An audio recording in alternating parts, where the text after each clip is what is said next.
Good morning, I'm Abby Huntsman, and you are watching HuffPost Live. So we are now a short 5 weeks away from the 2012 presidential election, and as expected, the ads are getting more frequent and more aggressive. Over $500 million have been spent on political ad buys this cycle, and both campaigns released new ads in the last 24 hours. Obama's latest attack on Romney brings the focus back to his Bain Capital experience. These appliances could have been made here in America, but a company called Global Tech maximized profits by paying its workers next to nothing under sweatshop conditions in China. When Mitt Romney led Bain, they saw Global Tech as a good investment, even knowing that the firm promoted its practice of exploiting low-wage labor to its investors. Mitt Romney, tough on China?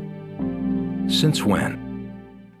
Romney's new attack ad released this morning focuses on taxes, an issue that is sure to come up in the debate tomorrow night. Who will raise taxes on the middle class? Barack Obama and the liberals already have. To pay for government-run health care, you'll pay higher taxes and more for your medicine. And their plan includes $1 trillion in higher taxes, even on the middle class.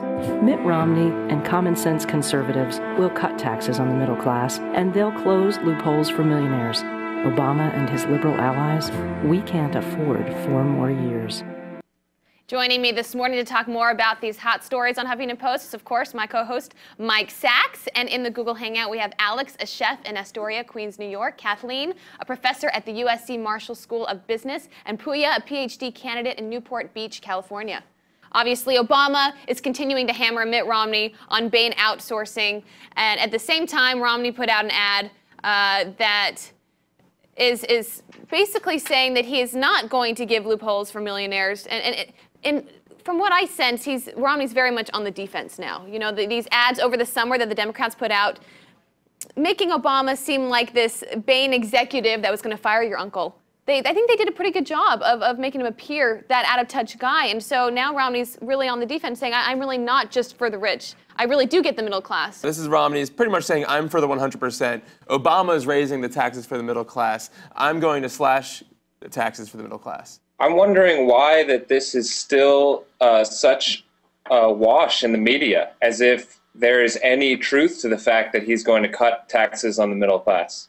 It's been basically proven by the Tax Policy Center and the CBO that that is impossible, given the other things he's said and the specifics he's given. Well, per the Romney campaign, he's going to get more specific in the debates when it comes to his tax plan. I don't know how specific they will get. Obviously, probably not very much, but... Exactly, but who holds his feet to the fire when he just basically says what everyone wants to hear all the time? I imagine that whenever someone puts forward certain facts, even no matter how you attribute them very small and fine print at the bottom, those facts, if they're coming from a partisan perspective, the only people who will believe them are already voting for you. Are your partisans, right? Yeah, so if you're trying to... Yeah, go ahead. Although I wanted to mention, you know, in our culture, for some reason, we have a complete understanding that we want to be fair to people, but at the same time, we have an extreme tolerance of the rich getting richer and richer and richer. And so I do think that for some people, this message,